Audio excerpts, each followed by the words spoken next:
programming realization of today. I want to talk about Python data types such as lists and strings. So previously in the code we had the list to-dos defined in here. So we manually typed in that list. We typed in the square brackets and so on, and then we added items to that list using the append method. But this is not the reality. In real life, you don't normally create lists inside your Python scripts. So normally,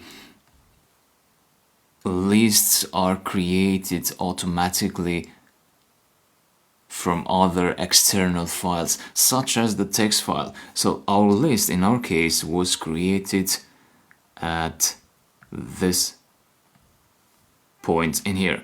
To-dos equal to file.readlines.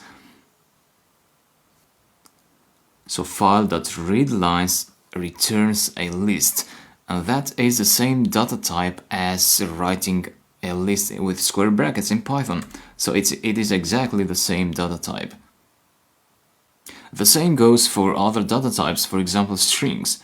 Sometimes you do write things in your script, such as this message here. So you type in the double quotes, you write in the text and so on.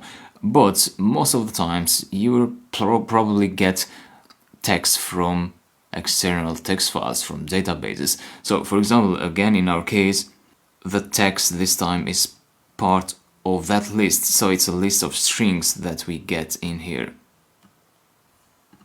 So just to make sure you understand what I'm saying, I will execute that line in the Python console. So create a file object and then create a list.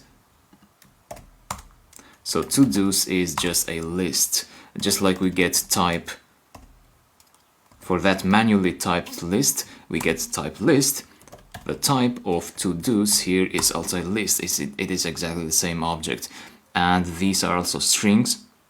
So if you want to check the type of to-dos with index 0, you can do that and you get a string, because to-dos with index 0 gives you a string. So prepare. So this is what I wanted to point out in this realization video about data types in Python and how they interact with your program. So these are structures that Python has made available to handle data. I hope this makes sense, and I'll talk to you later. See you.